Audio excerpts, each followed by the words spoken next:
Deep in an ancient European forest, something enormous moves between the trees. It is dawn. Mist clings to the moss, and a shape the size of a small car steps into the light, shaggy, horned, and older than history itself.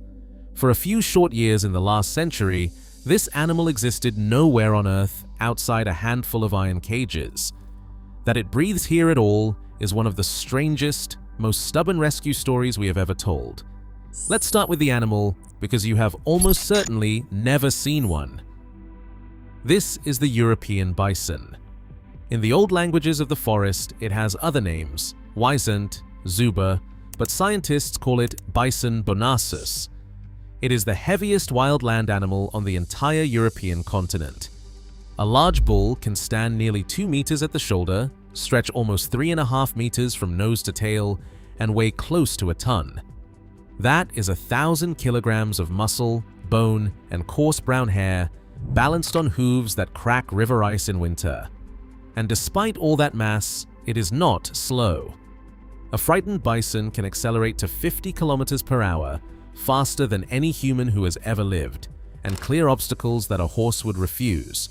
If you know the American bison of the Great Plains, you would recognize a family resemblance here, but the two are not the same creature. The European bison carries its weight differently. It is taller, longer in the leg, a little less shaggy around the great hump of its shoulders. Its horns curve forward rather than out.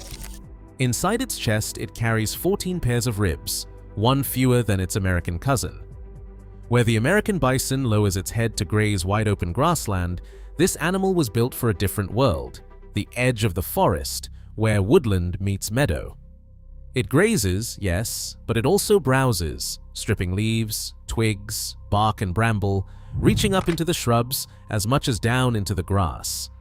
A single adult can eat up to 60 kilograms of vegetation in a day. Remember that number. It will matter more than you think by the end of this story. Watch a herd for a while, and you begin to notice that it has a shape and a mind. European bison live in loose, shifting groups, usually somewhere between 8 and 13 animals. Cows and calves and young adults travel together. Older bulls tend to keep to themselves or drift at the margins, joining only when the mating season arrives in late summer or when danger does. And here is the detail that surprises most people. The herd is not ruled by the biggest bull, it is led by the females. It is the cows who decide where the group will move, where it will feed, where it will rest. The old, powerful males circle the outside like bodyguards, but the direction of the whole herd flows from its mothers. Naturalists describe it as a matriarchy, a society organized around experienced females and the calves they protect. Those calves come one at a time, after a pregnancy of about 9 months. A newborn weighs somewhere around 25 kilograms, small and wobbling beneath animals that could crush it without noticing. In the wild, a bison may live 18 to 24 years. And for most of the last 10,000 years, that quiet cycle, a cow choosing the path, a calf finding its legs, repeated itself across an astonishing sweep of the planet. Because this animal is not a curiosity of one small forest, it is a survivor of the Ice Age. To understand what nearly vanished in 1927, you have to picture how much larger its world once was. European bison ranged across almost the whole continent, from the highlands of central France in the west, eastward across the Great Plains and river valleys, to the Volga, to the Caucasus Mountains, and beyond. They shared that cold, wide landscape with mammoths and woolly rhinoceroses and the aurochs, the giant wild ox that was the ancestor of every cow alive today. We know they were there because human beings could not stop looking at them. On the walls of caves across Europe, our distant ancestors painted the bison again and again. In the famous cave of Altamira in northern Spain, the animal gazes out from the rock in ochre and charcoal. In Romania's Coliboaia cave, archaeologists found bison sketched in black pigment that are somewhere between 23 and 35,000 years old, among the oldest cave paintings ever discovered in that part of the world. Think about what that means. Before writing, before cities, before agriculture, Human beings crawled into the dark with a burning torch and chose to draw this animal. It was food, and it was danger, and it was something close to a god. It walked through our myths, our heraldry, our folk songs, and our founding legends. Whole coats of arms were built around its silhouette. To the people of the forest, the bison wasn't rare. It was the world. But the world was shrinking slowly for a very long time. As human populations grew and the great forests were cut down for timber and farmland, the bison was pushed back, retreating century by century into the last wild corners of the continent. It disappeared from Western Europe. It disappeared from France, from Germany, from the Carpathian foothills. By the end of the 18th century, the last wild bison of Transylvania was dead. One by one, the strongholds went dark, until only 2 truly wild populations remained on Earth, one in the Caucasus Mountains and one in a single extraordinary forest on the border of what is now Poland and Belarus. That forest is called Białowieża. Białowieża is one of the last fragments of the primeval woodland that once blanketed the European lowlands, a place of enormous old oaks, fallen giants slowly returning to soil, and a hush that feels almost prehistoric. And for centuries, it was protected not by science, but by power. The bison here belonged to kings. To hunt one without permission could cost you your life. In the mid-16th century, a Polish monarch made the poaching of bison in this forest a crime punishable by death. Later rulers set aside meadows and cut hay to feed the herds through the hardest winters. For a while, it worked. Royal privilege did what no law of nature could. It kept the last great herd of European bison alive in the heart of a continent that had forgotten how to live beside them. But protection built on the whim of kings is only as strong as the kingdoms that grant it. And in the early 20th century, the kingdoms fell apart. War came to the forest. During the First World War, the fighting swept over Eastern Europe, and Białowieża, that carefully guarded sanctuary, was suddenly full of soldiers. The old rules meant nothing now. Occupying troops hunted the bison for sport, for meat to feed hungry armies, for their hides and their horns. In just a few years, roughly 600 of them were killed in the forest that had sheltered the species for centuries. A German scientist, watching an alarm, warned the officers that the animal was being wiped out, that they were witnessing the end of something ancient and irreplaceable. His warning changed nothing. As the war collapsed and soldiers retreated through the woods, they shot almost everything that remained. When the smoke cleared, only a handful of bison were still standing in Białowieża, and even they would not last. In 1921, a poacher killed the last wild bison in the Białowieża forest. The great herd of the kings, thousands of years old, was simply gone. Now only the mountains were left. In the remote valleys of the Western Caucasus, a small wild population still clung on, far from the front lines, hidden in the highlands. For a few more years, somewhere in Europe, wild bison still walked free. And then, in 1927, poachers found them too. The last wild European bison on the face of the earth was shot in the Caucasus Mountains in 1927. Sit with that for a moment. After tens of thousands of years, after the cave paintings, the legends, the royal forests, the wild European bison was extinct, not endangered, not rare, gone. There was not a single one left roaming free anywhere on the planet. Except the story does not end there, and the reason is almost absurdly fragile. When the last wild bison fell in 1927, the species was not quite finished, because scattered across Europe, in zoos and private parks and menageries, a few dozen captive bison were still alive. Roughly 50 animals. Counts from the time vary, some records say 48, some closer to 54. Either way, it was almost nothing. A species that had once darkened the plains from France to the Volga now fit, entirely, inside a scattering of enclosures, animals bought as novelties, kept as trophies, displayed behind fences for curious crowds. And these survivors had a deeper problem, one you could not see by counting heads. Many of them were closely related. Many could not or would not breed. When conservationists later traced the family tree of the entire species, they found something staggering. Every European bison that would ever live again descended from just 12 of those captive animals. 12 founders. Out of a species that once numbered in the hundreds of thousands, only 12 individuals ever passed their genes forward into the future. 12. One line of the modern population, the pure lowland bison of Białowieża, traces back to just 7 of them.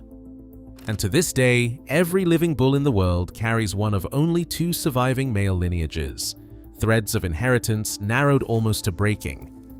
The entire future of the species was balanced on a genetic thread you could count on your fingers. By any reasonable measure, it should not have been enough. So a small group of people decided to try anyway. In 1923, even before the very last wild bison was killed, a handful of scientists and zoo directors met in Berlin and founded a society with one impossible-sounding goal: to save the wisent from extinction. Their first task was almost clerical, and yet it turned out to be revolutionary.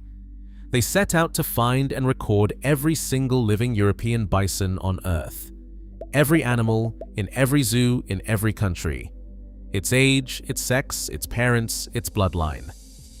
The result was a stud book, one of the first coordinated efforts of its kind ever attempted for a wild species.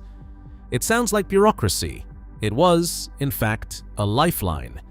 Because to rebuild a species from 12 founders, you cannot simply let the animals breed at random. Do that, and inbreeding closes in fast. Weaker calves, disease, collapse. Every single pairing had to be chosen deliberately, tracked carefully, and coordinated across borders and languages, and soon, across another world war. Slowly, calf by calf, it began to work. In 1929, a dedicated breeding center was established back in Białowieża itself, the very forest where the wild herd had died. This time with animals brought from zoos, raised in careful captivity, their pedigrees written down and guarded like treasure. The numbers crept upward, not by the hundreds, by ones and twos. A single healthy calf was a victory. A single new bloodline was a cause for celebration. For decades, this was the whole of it. A species surviving in enclosures, kept alive by paperwork and patience, waiting for a world that had room for it again. And then, at last, the doors opened. In the early 1950s, more than 30 years after the last wild bison had fallen, the descendants of those 12 founders were released back into the Białowieża forest to live free. No fences guiding them, no keepers feeding them by hand, just the old woodland, and an animal returning to it after an absence that had seemed permanent. Imagine the first calf born wild in that forest, born to a mother who had never known captivity, in the same shade of the same ancient oaks that had sheltered its ancestors when kings still ruled the wood.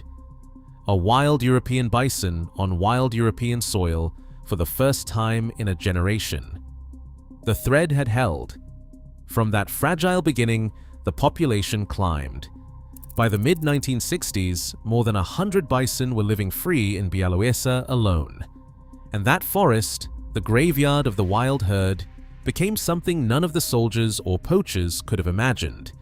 It became the beating heart of the comeback, the source from which new herds would be sent out across the continent. The largest free-living population of European bison anywhere in the world. The species that had been reduced to 12 was learning, once again, how to be wild. What happened next is the part of the story that is still being written, and you can walk out and see it for yourself. Because Białowieża was only the beginning. Over the following decades, and especially in recent years, bison have been carried by truck and trailer to landscapes that had not felt their weight in centuries, sometimes in millennia. This is the work of rewilding, the deliberate return of a keystone animal to the land it once shaped. In Romania, in the wild valleys of the southern Carpathians, conservationists began releasing bison in 2014 into the Târgu Mountains. Building, herd by herd, one of the largest free-roaming populations in Europe. Nearby, in the Rhodope Mountains of Bulgaria, a small herd stepped out into the open in 2019, roaming free there for the first time since the Middle Ages. In Germany, bison returned to a forested range after an absence of some 800 years. Small herds now live in Switzerland, in Lithuania, in the Netherlands, in Spain, in Denmark. In 2024, bison walked wild in Portugal for the very first time. And in the summer of 2022, in a woodland in Kent, in the south of England, European bison were released into the British countryside, a place they had not roamed in around 6,000 years. A few months later, unknown to the rangers, one of the females gave birth. The first wild bison born in Britain in 6 millennia arrived quietly, on its own schedule, in an English wood. Everywhere these animals go, something remarkable happens. People come to see them. Guides, visitor centers, and wildlife safaris grow up around them, bringing income to remote villages that young people had been leaving. The bison, it turns out, gives back to the human communities that make room for it. In folklore, the bison once protected the people. In the 21st century, in a different way, it is doing so again. But the deepest reason to bring the bison home has nothing to do with tourism, and everything to do with that number I asked you to remember: 60 kilograms of vegetation every single day. Because a bison is not just a passenger in a landscape, it is an engineer of it. As a herd moves and feeds, it reshapes the world around it. It grazes the grass and browses the shrubs, keeping meadows from closing over into solid forest. It tramples paths and clearings. It wallows in dust and mud, opening bare patches of earth where new plants and insects can take hold. It carries seeds in its fur and its dung. It fertilizes the ground as it goes. The result is not neatness, it is variety. A mosaic of open glade and dense wood and everything in between. And that patchwork is exactly what countless other species need. Wildflowers, beetles, butterflies, ground-nesting birds, small mammals. An entire web of life that depends on the mess a large herbivore makes. Ecologists call the bison a keystone species. Pull it out, and the whole structure sags. Put it back, and the structure begins to rebuild itself. Protect the bison, and you protect everything that lives in its shadow. And there is one more gift, one we have only recently learned to measure. In the Târgu Mountains of Romania, researchers studied what a single recovering herd of bison was doing to the carbon in the landscape. By maintaining that rich, healthy grassland, keeping the soils alive and the vegetation growing, those bison were helping to lock away tens of thousands of additional tons of carbon from the atmosphere every year, across an area of just a few dozen square kilometers.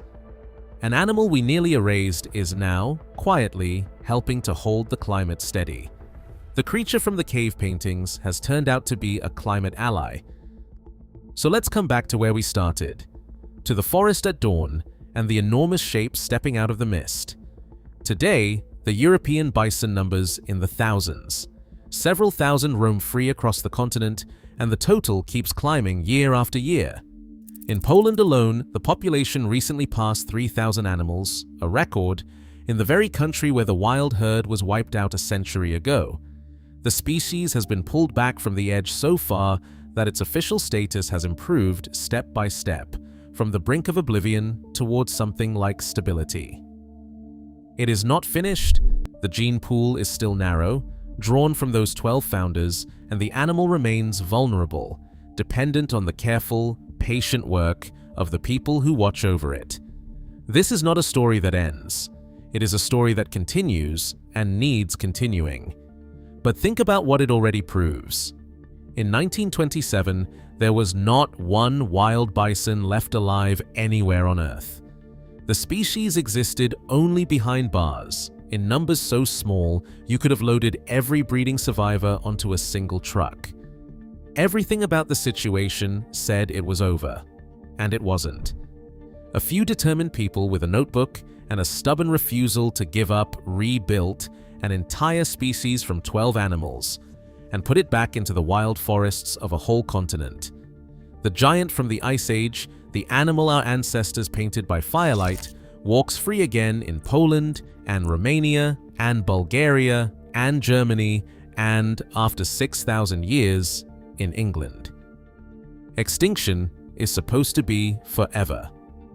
The European bison is the rare, magnificent exception, living proof that even at the very last moment, even down to the final few, it is almost never too late to change how a story ends.